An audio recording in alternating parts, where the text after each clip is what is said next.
Good evening, everyone, and welcome to Real Talk with Ellasin. And I am Ellasin. I want to thank you so much for taking the time to stop in and joining us today. If you are on Facebook, go ahead and hit the like button. And if you are on YouTube, please subscribe. Listen, on today, we are going to be talking about anger. And I just want to say this: America seems to be angry. America seems to be angry. Road rage has increased. There's this discrimination. There's mass shootings. There is so many things happening right now because America is angry because we are stressed, right? And because we are stressed and frustrated, we are unsure how to deal with the emotion of anger. And what I found alarming was about anger is that along with the frustration or other mental stresses, it can cause abnormal heart rhythms and it can lead to sudden death. So when I was reading that, I was alarmed by that. So here we're going to be talking about anger. And today I have two wonderful special guests that will be joining me. We have Clinton Clovis and Don Sinkfield of New Hope Mental Services in Valley Stream, New York. Hey guys, Hi. welcome, welcome, welcome. Tell us a little bit about New Hope. I love New Hope because right now I feel like we need new hope. I'll start, and I'm sure Clinton will chime right in. Incidentally, we're known as the New Hope Mental Health The New Counseling, Hope. to be distinguished from New Hope, which is another practice, maybe about 30 miles from here, in New York. In 2010, I was a guidance counselor, and I decided to I've been licensed recently as a mental health counselor, and I decided to try to see a few clients in my community. And what happened was it exploded into something that went far beyond what I expected. I then got on 3 insurance panels, Cigna, Aetna, 1199. We started getting people calling from those who were covered by those companies. Right. And next thing you know, it was like everyone really wanted the services in the community. And I met Clinton not long after, and we partnered up. And so now we see more than 750 people, couples, families, individuals, every week. And maybe Clinton wants to chime in. Wow. And wait, hold on. My brain is still grasping that concept. Like I am in between, like, oh my God, what a number, and oh my God, that's good. That so many people are seeing that, hey, I can't do this by myself. I need the new help. I need hope. Go ahead, Clinton. I was just about to piggyback on what Don was saying. I focus more on the clinical aspect of what we do here at the New Hope Mental Health Counseling Services, and we have grown to become one of the number one provider of mental health services for people of color in the New York state. And we do, like as Don said, over 700 visits a week, and we focus more on evidence-based outcome, right? Okay. So we do a lot of work with courts. We do a lot of work with schools, EAP programs. If you go on our website, you'll see the amount of things that we do. We accept most insurances, and the great thing about our practice, we're a culturally sensitive therapeutic environment. So you can come into our organization and you find a therapist that look like you. Yes. Which understand your culture in up to 6 different languages. That's good. That is good. Listen, that part right there is so good because I just had a client the other day mention that same thing about I wanted somebody that looked like me, and they don't feel like we're out there. So that is good that you guys offer those services. I mean, kudos to you guys. That is doing a thing, and it's not just the ethnic community, but it's culturally. So I'm glad to hear that. So anger. what is anger? I always look at it as like a surface emotion, but there's more. Isn't there more to the root of anger? What is anger? And whoever Well, wants to join in on that one. yeah, I mean, I think we're both probably going to chime in at different times about the same things, but biologically, we have protectors within ourselves to create mechanisms that we will respond to things that are a danger to us. So if we go back to the hunter-gatherer, phase of human history, if you had a village and you saw a stranger in your village, you may squint your eyes, which is the look that characterizes suspicion, and you would look at that person to see if there's ill intent there. Is this person here to harm us? Mhm. And at that point, you are trying to make an assessment of danger. And so, we have that within us. There's a part of the brain known as the limbic system, and the limbic system responds to all types of threats. So, of course, nowadays, the threats, if you live in a tough neighborhood, the threats come in the form of somebody's walking on the other side of the street that looks suspect. Yeah. I don't know what this person's going to do.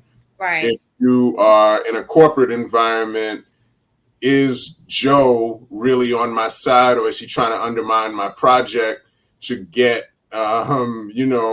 curry favor with, the boss so that he can get my position? Yeah. And so all of those things, are things that are threats. And, the limbic system is the part of the brain that will immediately respond to a threat. And then we have the frontal lobe of the brain, which makes decisions. And Right. so, even though you may feel the emotion of anger, which usually starts, anger is secondary, remember, because first we feel Yes. embarrassed, or first we feel put Yeah. down, or something happens, and then the limbic system responds. But at that point, the decision making part of the brain kicks in, and you need to decide what you're going to What you do. want to do. Yeah. Right. Right. I love it, Don, because let me just tell you, you are so professional, right? So I love being me because I could be like, so what you're saying is, and Clinton, I'm gonna come to you. So what you're saying is, if I'm angry, and as you did that, I was like, I can see I definitely can see myself squinting, like, who you, why you look like that? I'm suspicious. So if I'm hearing you correctly, it's about my emotion, and I think Eric has said it. Like maybe it's fear or pain or frustration or something like that, right? So with those emotions could come anger. Is that what I'm hearing him say, Clinton? Yes, anger is secondary to the manifestation, right? So let me just say, and I always say this when we do anger management, it's impossible to think and feel at the same time. Ooh, speak to that. So when a person is impacted and they are in their feeling state, whether it's fear, whether it's frustration, whether it's anger, whether it's surprise, embarrassment, hunger, uh, you it's difficult to, if not impossible, to engage them in higher level functioning, such as think about what you're doing. That just adds Right. to the frustration. The person cannot think because the person is now in the old brain. I like to say the old brain that has not evolved over the time. And it takes about 12 milliseconds for information to travel from here to here. So let's take example like a kid. When a kid is throwing a tantrum, and a parent is asking a higher level question, what are you doing?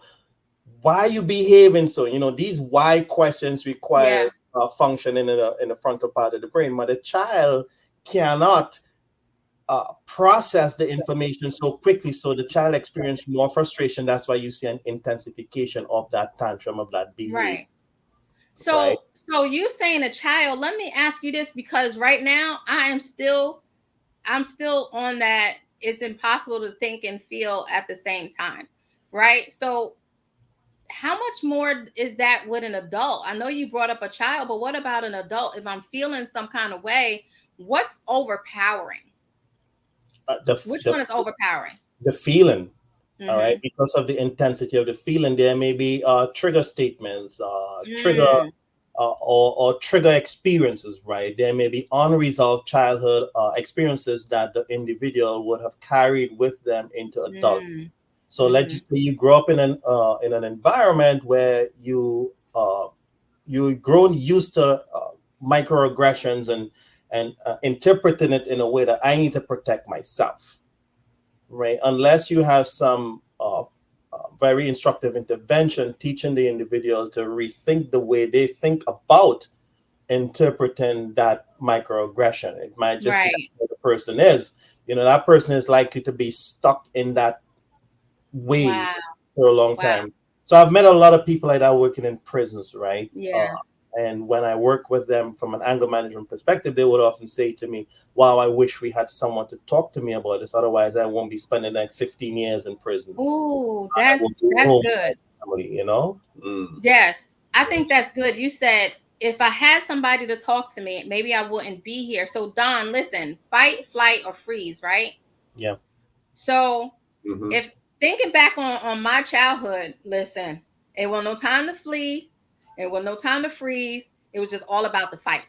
It's just all about the fight, because who's going to protect me? I feel like I had to protect myself, right? And this is just me being transparent. So, how important is it for us to become more self-aware so that we can, like Clinton was saying, start thinking? But in the meantime, what do we do? Do we fight? Do we flight? Do we freeze? Like, what is that about?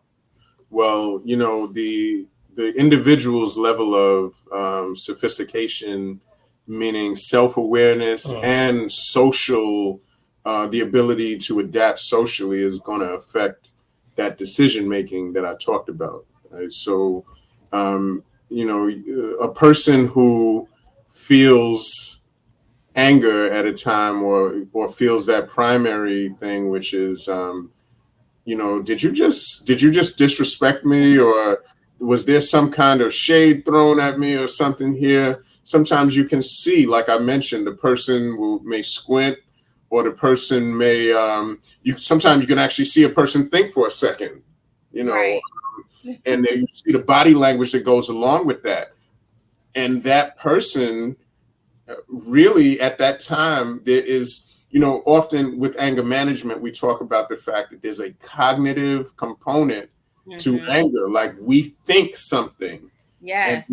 as a result of thinking something, we say, i'm It gonna is. i'm gonna respond the Right. following way. And anger is often known as something, well, at least in the clinical sense, anger is known as something that works for people. Sometimes Right.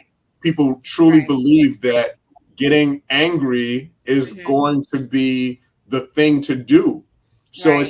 it's not just, sometimes it's not just all feeling. It really is like, if I flip out on this person right now, that's going to stop them from pulling their BS on me. Yeah. Right. So let me ask you this, because Preston had a comment up here. I'm glad that you have brought that up, that anger, that sometimes people think that's what it is. Preston had a comment that said, often anger, there it goes. Often anger helps us to confront what we would otherwise ignore. Yes. Who gonna speak to that? Because I'm going, okay, is Yeah. that how do we address that? Because there's that passiveness, there's the aggressiveness, there's the assertiveness. Like, do I have to be angry to confront? Well, the latter part of your statement, the assertiveness, these are techniques of responding to anger. But what I want to say in response to Preston's comment, anger is a signal that a person's need for attention, affection, or validation is not being met. So Say that again.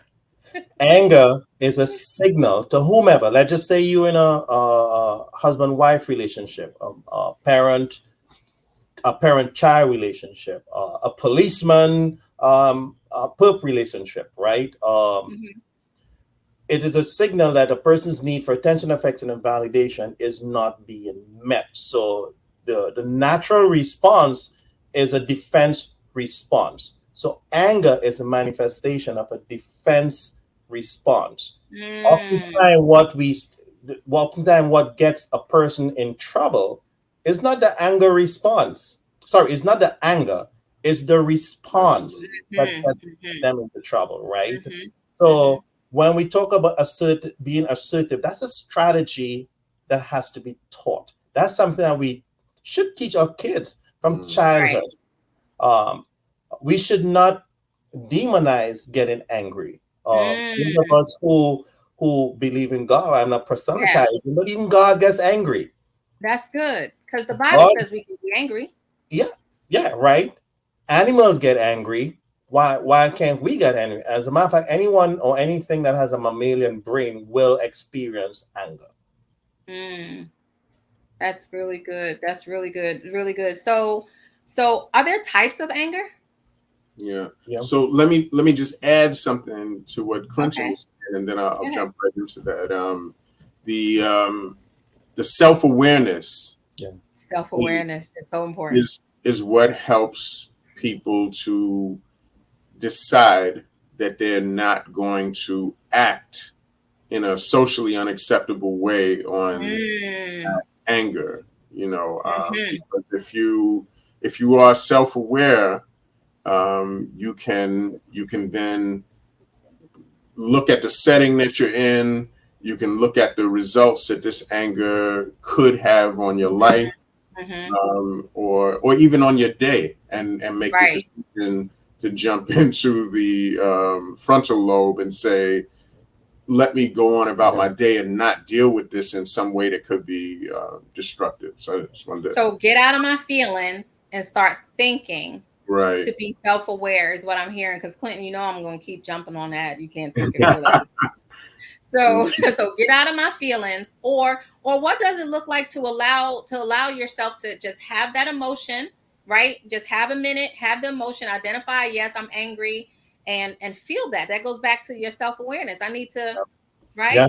It also goes to your next question about, are there different types of anger? Because I mean, the anger, the emotion itself is the same across the board, and the intensity of it is what changes depending on what situation you're in, right? But what does happen is that there's different kinds of triggers for anger. So I mean, if you are if you're a KKK member and your daughter brings home a black man, like that kind of trigger could be so explosive that that person may just go out of control, or even the fact that the person has these irrational beliefs. In that case, may be an indication of who that person is emotionally in some ways anyway. But there's different kinds of triggers for anger, and in many cases, like what Clinton said is very relevant. That if you feel underappreciated or not given appropriate attention, it could lead to, most of this leads back to basic insecurity.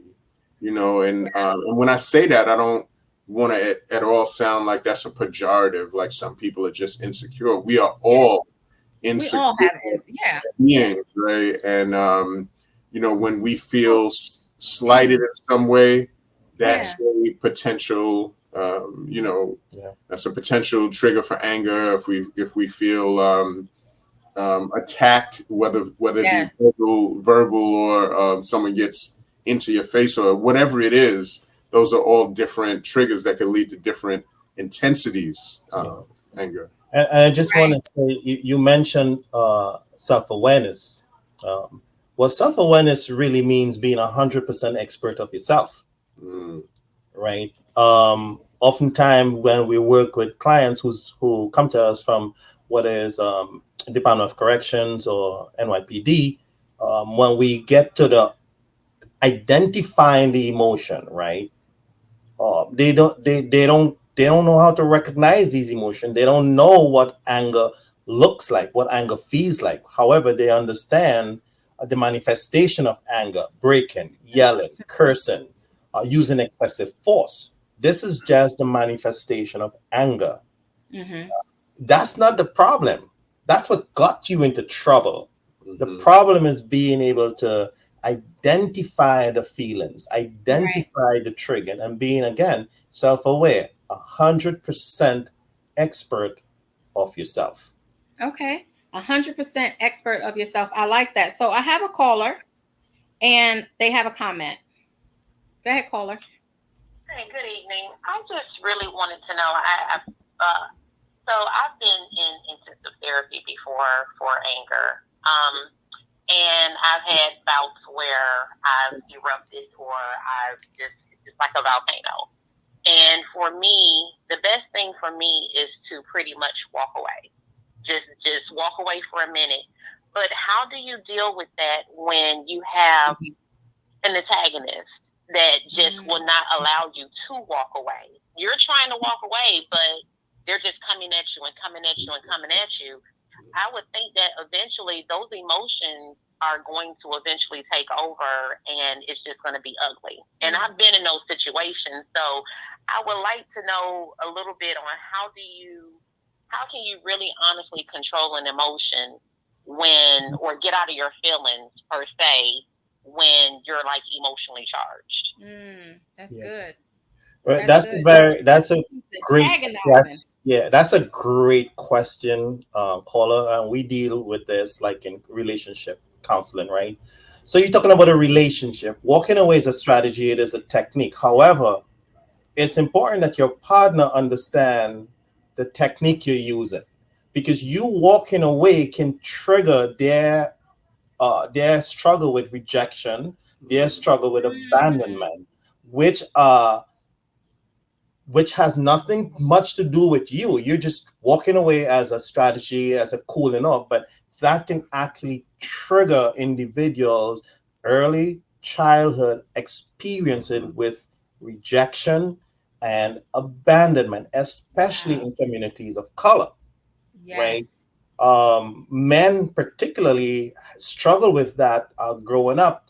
We're discouraged from being self-aware. We're discouraged from really feeling or identifying the feelings, to say I am hurt, to say I am Yeah. embarrassed, to say I feel neglected. Oftentimes we as boys confronted with, what do you mean? What are you talking about? Deal with it. Get over it. Right. Well, we don't get over it. Man up. We Yeah. compensate. Right. So that person who is pursuing the caller, that is just his way of trying to find a balance with you walking away and him possibly feeling neglected or rejected. Okay. So can I jump in on the caller's comment? So what do I do at that point? Because okay, you're feeling abandoned and rejected, but you're triggering me too. So what do I call? Are you still there? Like, does that fit? Like, what do I do? I mean, yeah, it totally fits because it's like you're in this therapy, the therapy is working well for you, but you just have this person that is just not being respectful towards the therapy. They know that you're in therapy. They know that you're in therapy for anger management or whatever issue that's going on and you have to have this therapy for. But it's like they're doing it just because they want to and they can. And they know that you're trying the best that you can to just say, you know what, I'm just going to walk away. But then they follow you. And at that point, I know for me, I don't want to fight. I'm ready to fight at this point because I've already asked you to give me a moment. I've already said, let me walk away. Give me 10 minutes. Give me 5 minutes to collect my thoughts so I'm not giving an emotional charged, response or a conversation. Right. But if you don't allow me to do that, at this point, it's falling back on me, because where do I go? What do I do? How do I get out of this mess? Do I just take the keys and just leave, or do I fight?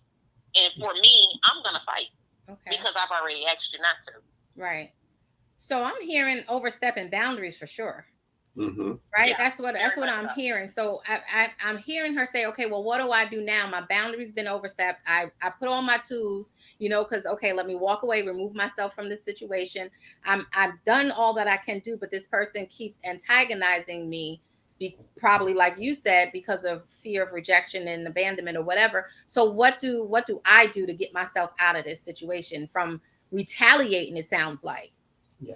Well, the caller has only, well, there are many options, but there are 3 identifiable options.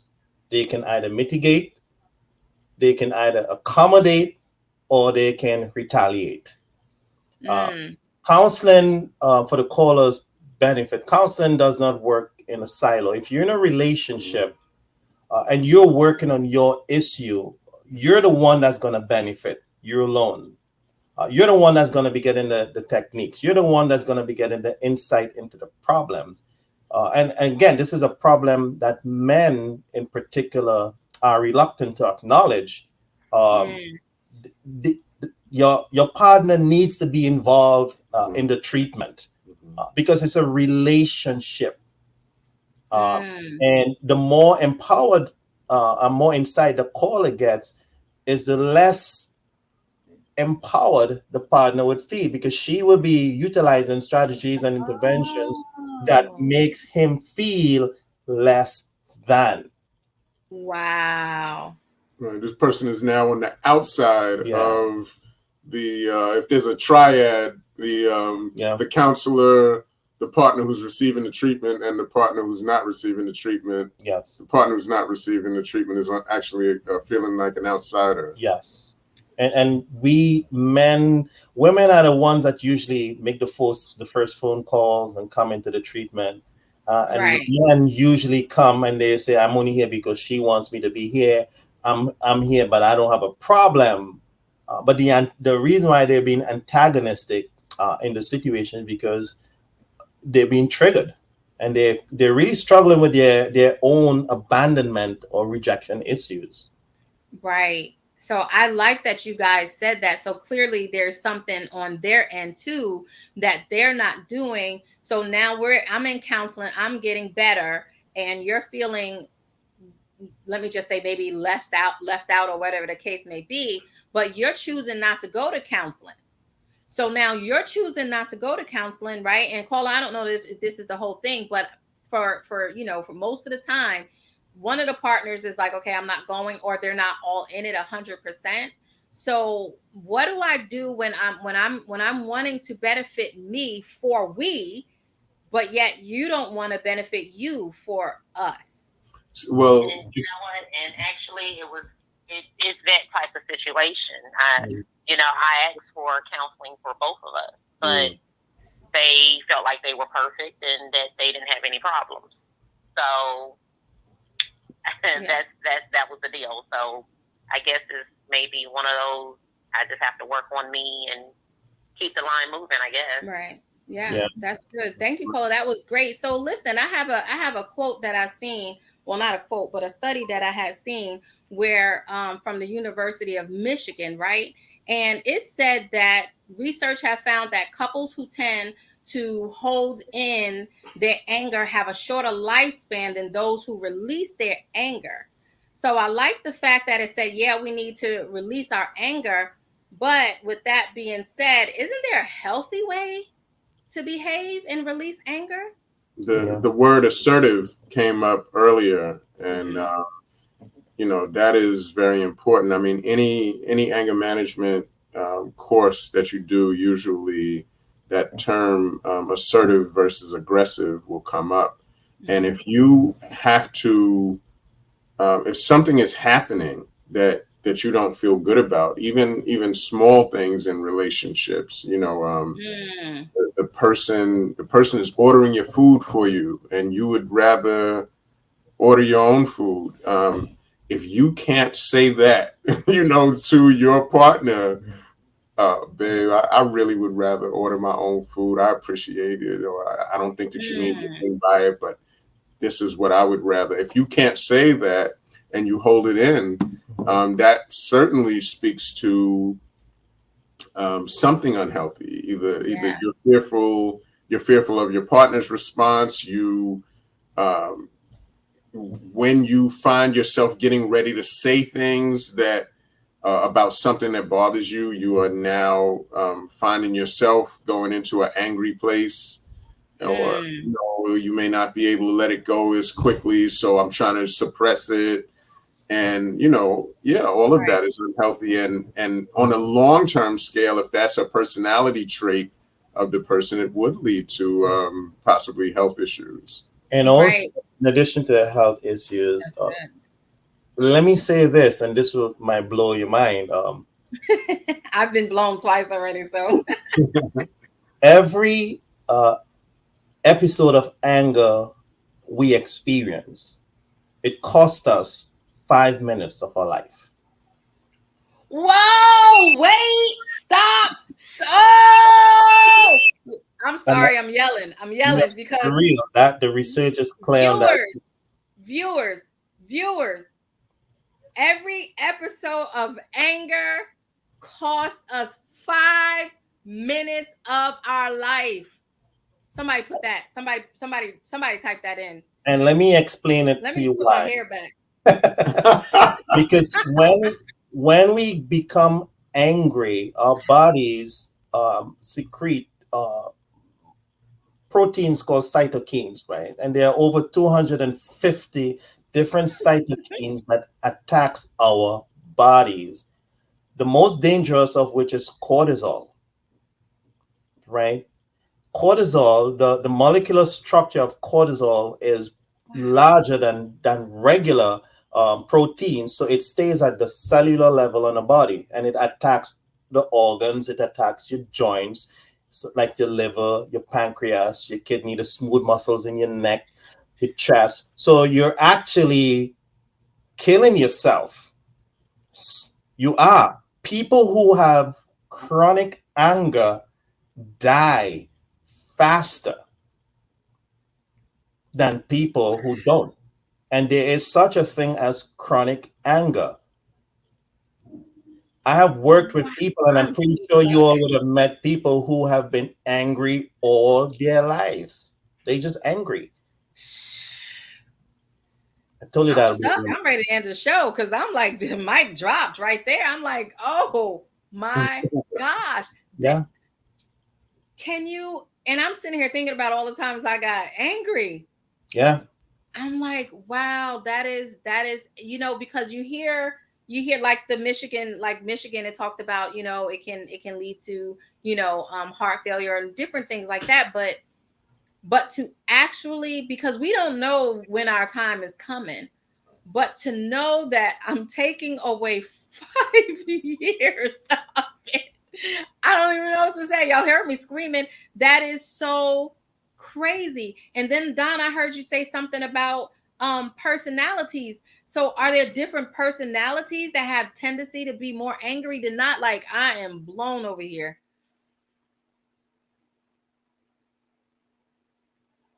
Guys? So yeah, I just think that is so amazing that we lose 5 years of our life, 5 minutes of our life every time that we get angry. That was amazing. Y'all talk to me about that. What do you think about that statement of the 5 years? The 5 minutes. I keep saying years. Lord, please don't take 5 years.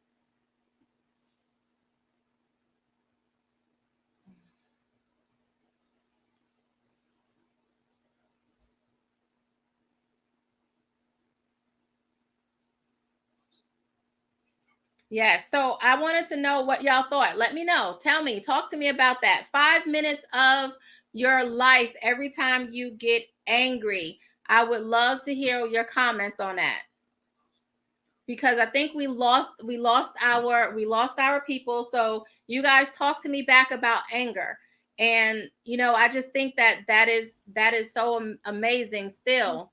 Yeah, I think we lost you guys. For a second, we were off. We were hoping Yeah, we didn't yeah. have an episode. Right. Right. So I was still talking. Okay. So yeah, people are saying it's definitely scary. A couple of people said that, you know, they lost some years. Oh yeah. And I love this comment right here. Sharon said, no human being is that important to give up 5 minutes of my life. Talk about wasting time. Yeah, Eric said, reclaiming my time. I mean, but, did you hear my question about is there a different personality that has the tendency to be angrier? Well, the personality traits, you know, again, it's not. I don't think it's necessarily that people are angrier.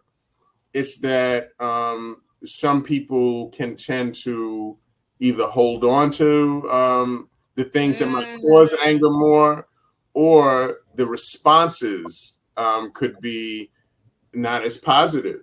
So, for instance, if a person is like the person I just talked about who is not assertive, would hold back their emotions, their feelings about small things, that person has a trait of bottling feelings, and that you know, that's dangerous, because obviously when something happens that causes that person to feel like they finally have to say something, it usually comes out like, I'm not gonna have you doing this blankety blank, you know. And it doesn't have to come out like that if they were able to assert themselves.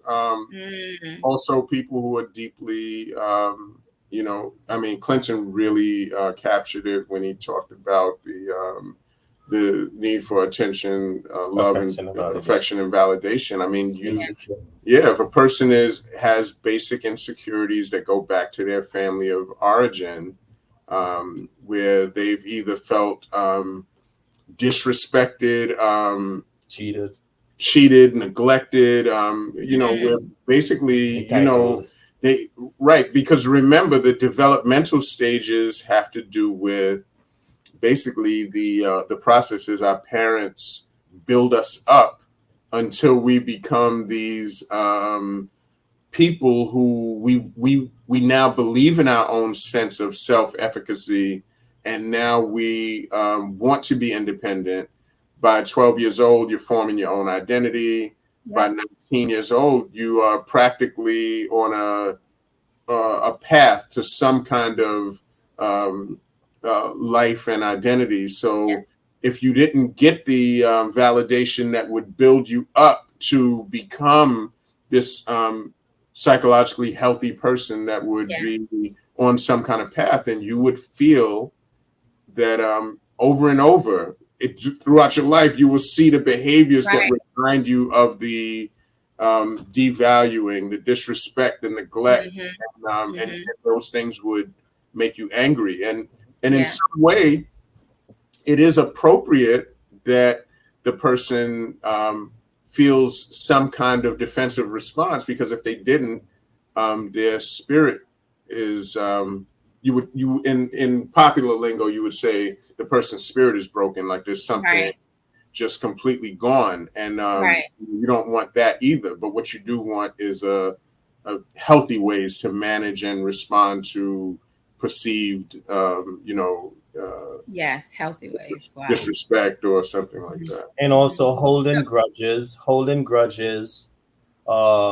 That is. I'm glad you said that, because I wanted to address that. Preston has said about how about unresolved and lingering. What did he say? Unresolved and lingering issues that people refuse to address. Yeah, that's a grudge. That's a choice to make, right? Holding on to a grudge is a choice the individual makes.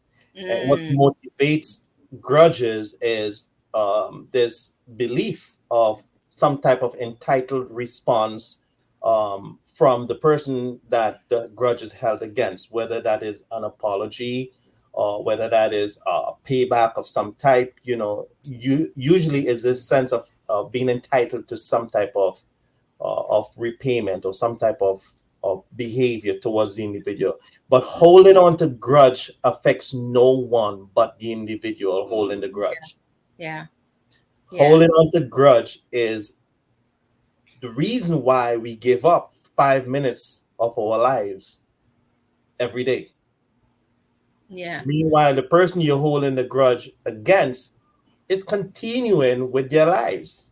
They've forgotten about. You say it to them, they say like, "You said I did that to you." They don't even remember half the time. Right. You still on that? Right. You're still talking on that. about that? Right. So listen, right? Because you said, yeah, it don't. So is it that I'm holding on to a grudge, or that I really want to discuss this issue, but because you can't remember, perhaps you're not allowing me to get closure, or should I be satisfied with perhaps not getting closure? So that's something we need to think about. Listen, guys, if y'all are watching, you're watching Real Talk with Ellasin, and they've been dropping some bombs on here. We've been talking to Clinton Clovis and Don Sinkfield of the New Hope Mental Services. And if y'all missed some of it, y'all need to go back. And I want to apologize in advance for the screaming that I did earlier, because it was definitely real. Right. So to address that part, right, about should I just come with my own closure and learn to move on because that person is going to choose not to remember? Well, you remember that there's two things that we're talking about. One is family of origin, childhood related issues where maybe your significant caretakers, mom, dad, or whoever it was, grandma, they simply were operating from whatever belief system they were operating from, and they may not have believed in listening to children, or a good smack in the head was the solution for too many things in their mind. And those kinds of things, if you were hit a lot, neglected, really not listened to, those kind of things really can shape the personality. And I would distinguish that from an adult holding a grudge, because someone simply didn't give them a ride home, and it would have been so easy for them to do it. And, I did so many things for you and you didn't do this, and I'm angry because. So could that be a trigger too, Don? Could that be a trigger because I wasn't listened to? I didn't feel heard.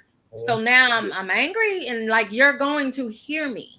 Yeah, absolutely. So people learn to adjust by repressing these feelings and suppressing the experience, right? So it's two things that the individual do. They repress the feelings and suppress the memory of the experience. But where does it go? It doesn't go anywhere.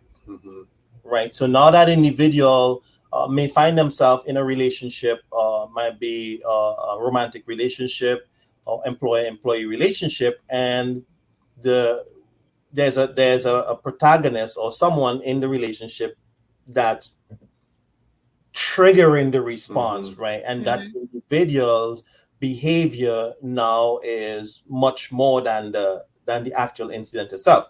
One of the things we talk about anger in life in general, life is 90% of what happens to us and 10% of how we respond. Right. That's the ideal way. But with anger is the reverse, right? It's 90% response to a 10% incident. Yeah. Right. So I want to address the question about if someone wants to stay in their bedroom all the time, is that healthy to keep from dealing with life? Now, I don't know if that necessarily is because, I'm angry and I just don't want to cope with, those people over there because they just trigger me and they get on my nerves. Or is that, that can go so many different ways, like depression, you know what I'm saying? So how would you speak to that right now? Work, a zest or a passion for life, and relationships of all kind. Those are the things that really define people. So if you're functioning very well in all three of those, and you simply like some time alone every day, and you are spending time in your bedroom, that would be fine. But from what I'm gathering, if a person is really avoiding those three things, because they're not being successful with them, and they are like kind of hiding from life itself, that is obviously, very unhealthy. Yeah. So we definitely have to, we're going to be doing another show on that come November on depression, because it's real as well. So Ricardo says, how do you transform your thoughts from being repressed? That's good.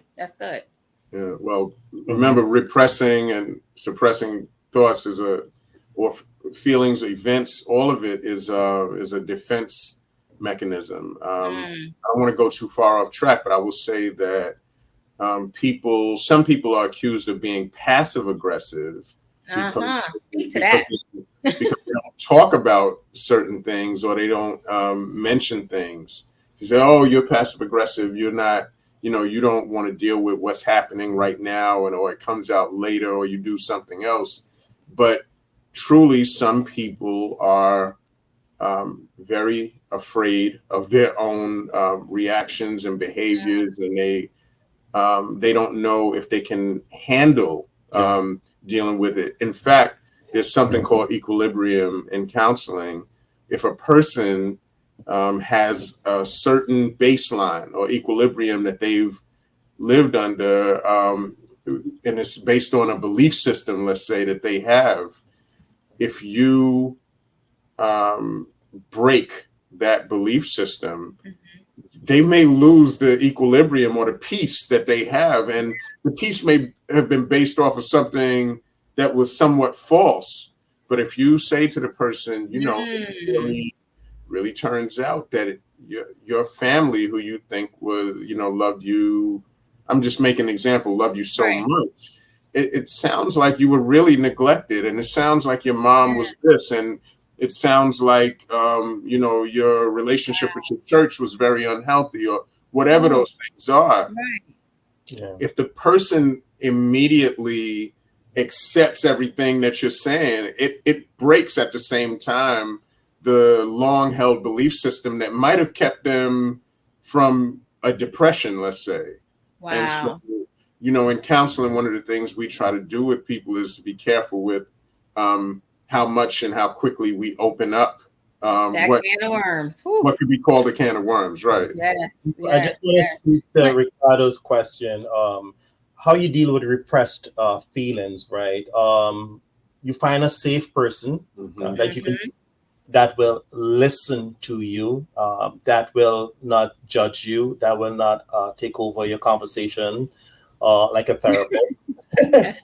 Or you can journal it, and that's one of the good thing about prayers, right? Prayers is a place where people are allowed the opportunity to express how they feel. Yes. There's no interruption. That is one of the reasons why praying feels so good. Yes. Speak on that right there. So it speaks so good, because we believe, for those of us who believe in God as we understand God to be, we believe that this higher power is actually listening to us. So for Ricardo's question, again, find someone who is a safe friend or a therapist, or someone who would just listen to you and allow you to express what your thoughts are about your feelings, right? Yeah. Allow you. I like that you said get some knee time in. Some knee time. Get on them knees. Yes, I think that is so. I think that is so important that you said that, because there is power in prayer, and I think sometimes we move away from that because we don't necessarily go to God in prayer. So this is why we don't realize that there is power in prayer. So with that being said, is there a difference? Do men and women experience anger different, Clinton? No. The experience is in one part of the brain. Men and women, the limbic system or the autonomic nervous system has the same organic structure.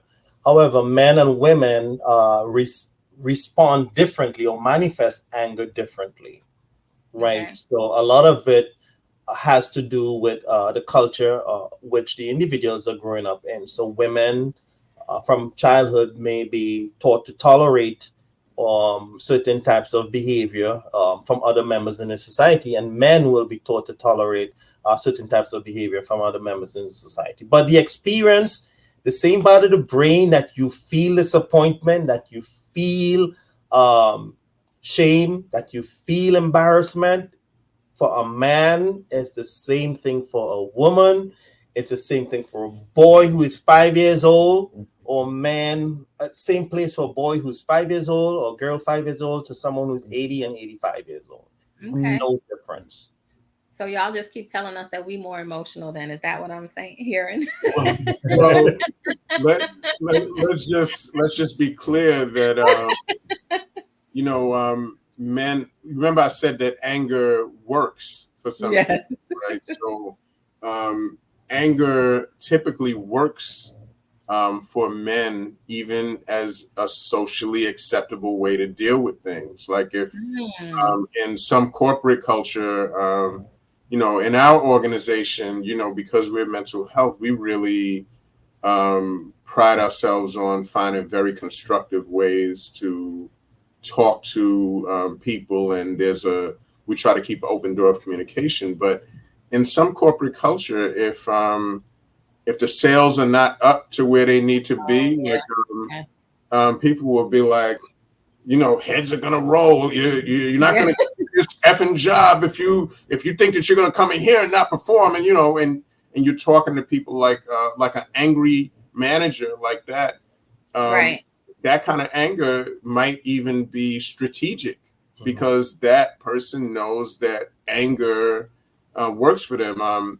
And not to get off into a tangent, but there's even a distinction between anger management and batterer's intervention or domestic violence intervention, because really the batterer, or the person who is purveying domestic violence, often knows that they can control with that behavior, and it's a type of control. Right, it's more strategic than it is the autonomic nervous system responding, and then reacting. But research has shown that women, not that you all are more emotional, I would say research has shown that women tend to deal with certain type of stress and manifest and show the anger in a more safe, acceptable, socially safe and acceptable way than men tend to. Right. So if I'm living with someone who's angry, or we have family members that's angry, how do I manage with this individual that's angry?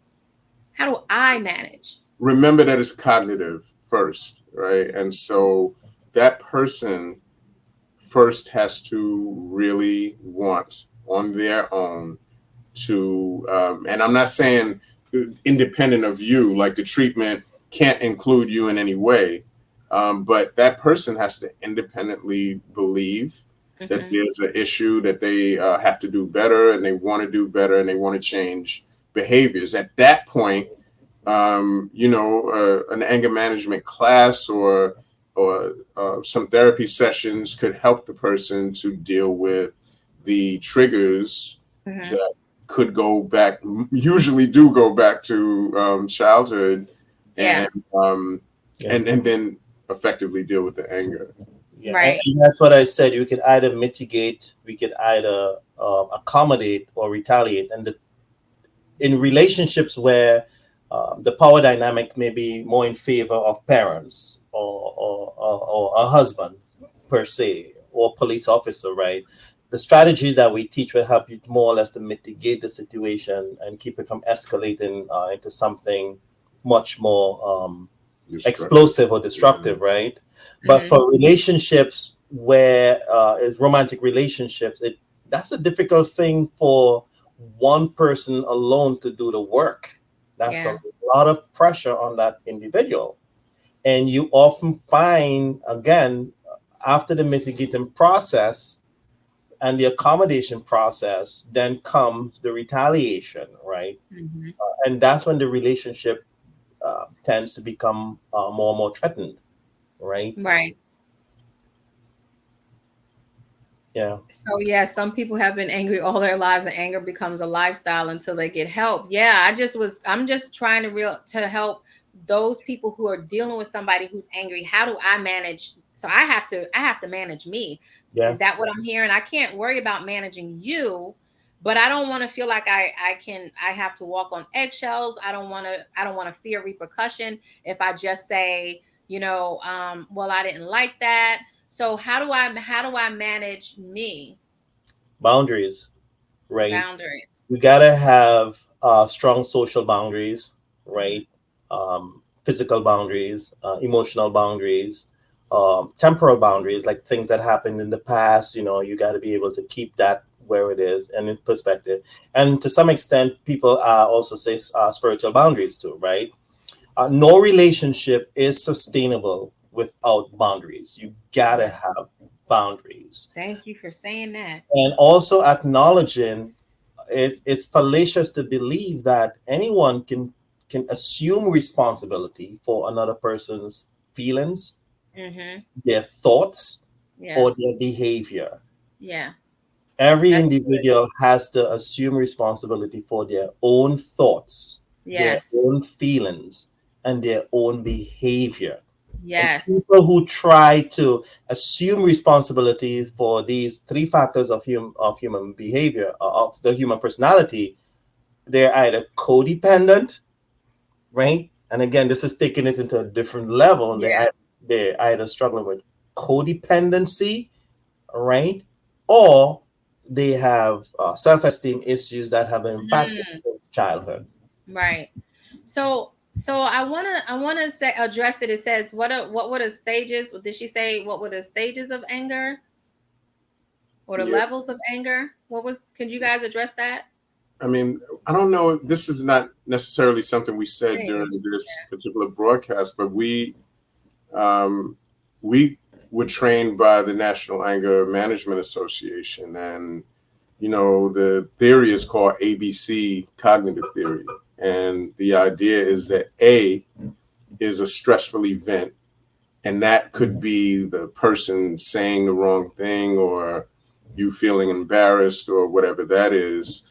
B is the thought that you have associated with that. I know this person is not going to try to play me. Like, of all people, I've done this or I'm that. And so that thought that you have then leads to the Yeah, emotion yeah. or the intensity of the. Mm, Yeah. yeah. I mean, Yeah. if you do a Google search on the stages of anger, you're likely to come up with a bunch of different explanations, right? But as Don explained, in the clinical field, we don't look at it in this stage Yes. way. We look at the triggering event. Yeah. What does it do to you? How do you perceive that? Mm-hmm. What's going on with your body? Are you recognizing the physiological changes that are taking place? You're sweating, you can't breathe, you can't sit still. Mm, You're having problems finding the words to express yourself. And that is evidence. If you're finding problems to um, find the words to express how you feel, that is evidence that you cannot think and feel ah, at the same that's time. right. That's good. Are we That's going good. over time? Yeah, I just want so yeah, we're fine because this was good and I think I spent 5 minutes screaming. But listen, so you guys have been dropping some real good knowledge here. But so now if I'm the anger person, let's talk about that. Give me some ways to manage my anger? Mhm. Well, so in that I just said about the stressful event and then the thoughts and then the emotion that comes after, it's really the most important part of it is to be aware of the thoughts, because you can't control the stressful events that will happen in your life.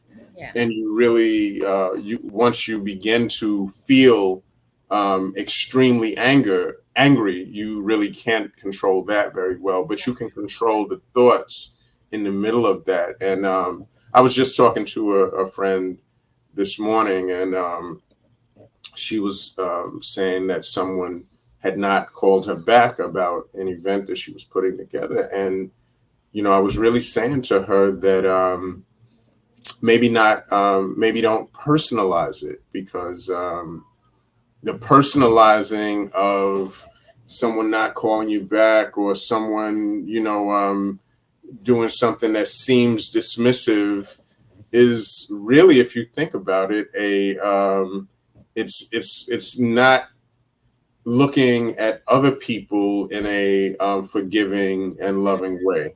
Mm-hmm. And so, sometimes when we're able to, right, when we're able to control those thoughts, that's one big strategy to, and your own triggers. So I don't mean that just wait until something happens and then say, control your thoughts, control your thoughts.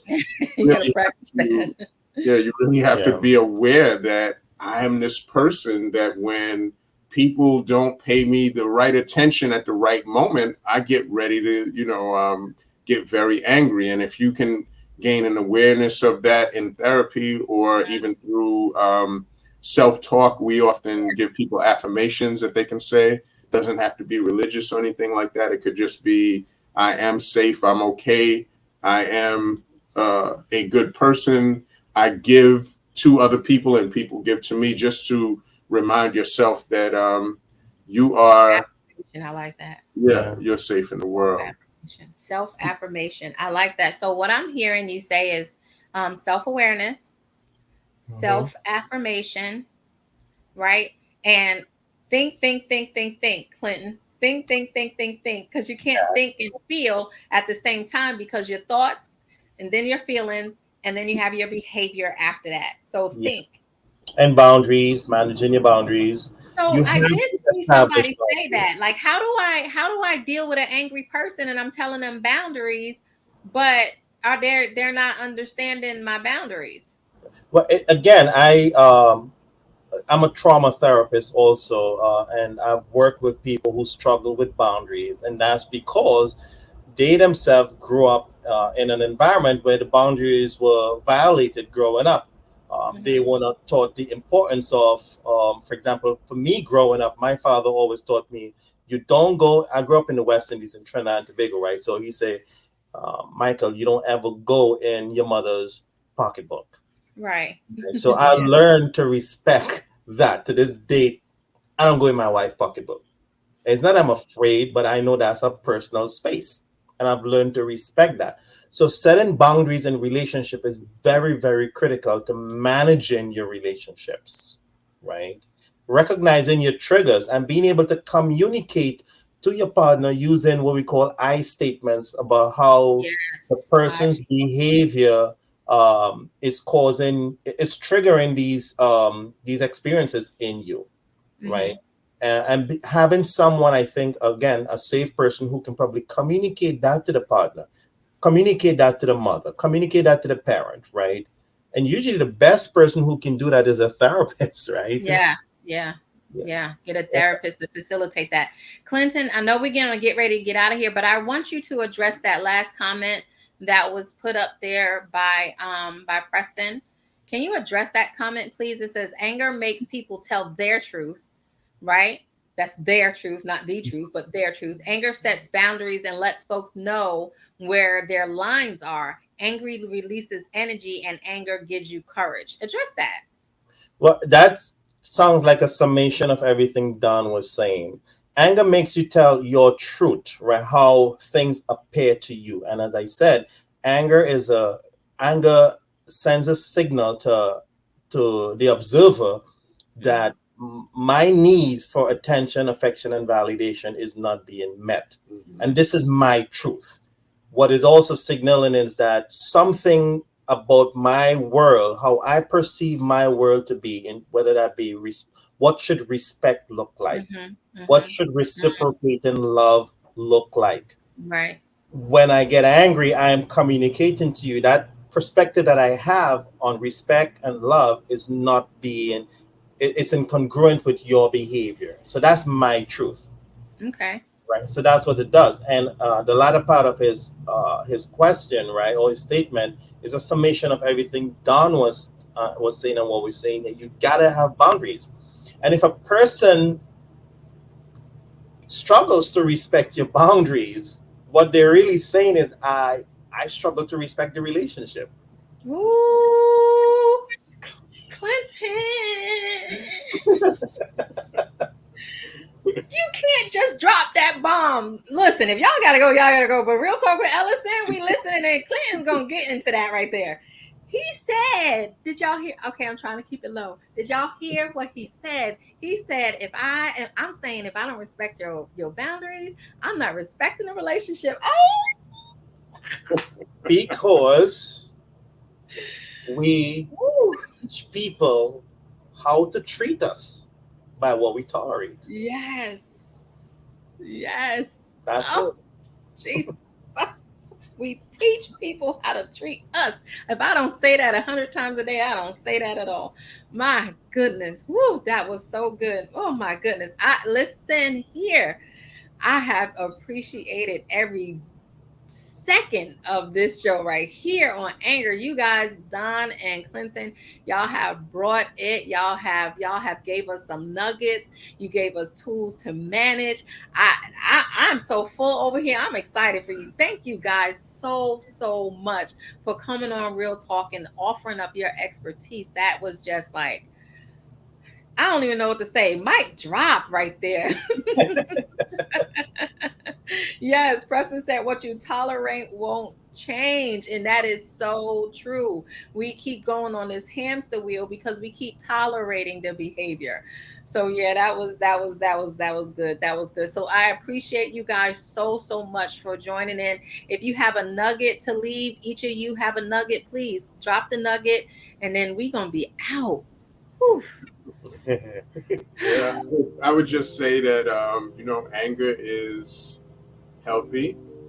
It is the feeling of the anger can be and is appropriate when something happens that potentially you have been violated. I mean, again, if you don't feel that, then your spirit is broken in some way. So it's the response that's the important. It's the response. It's the response. All right. Thanks, Don. Clinton, what you got? I Mr. Mike Popper. would just say, don't be afraid to recognize that you are angry. If you're angry, that means that you're alive. That means that something is happening. Yeah. And it's not your anger or our anger that gets us into trouble. It's not our anger that causes relationships to break up or for us to be penalized. It's the response. How we respond when we're angry. That is what matters. Because life is 90% of what happens, 10% of how we respond. Okay. All right, guys. I hear it. I hear it. I hear it. Think. Watch your response. Be self-aware. Think self-aware. Think self-aware. I mean, I just think self-aware. That's what I'm hearing. So anyway, I thank you both. I thank you both, Don and Clinton. I thank y'all from the bottom of my heart for being here. It was really good. Thank you again. So listen, you have been watching Real Talk with Ellasin, and we have been talking about anger. And not next week, but the week after next, we are going to be talking about church hurt. So church hurt is the next one coming up. And then the month of October, we'll be talking about breaking the silence. On Real Talk with Ellasin, we're going to be talking about breaking the silence. We're going to be talking with some people who has said no more. We went ahead and pulled the tape off our mouth, and we're speaking to help someone else out. So y'all tune in 2 weeks from now, Church Hurt, and the whole month of October, Breaking the Silence. I just want to say thank you all again for watching Real Talk with Ellasin. Be blessed. Mwah. Thank you, Ellasin. Thank you.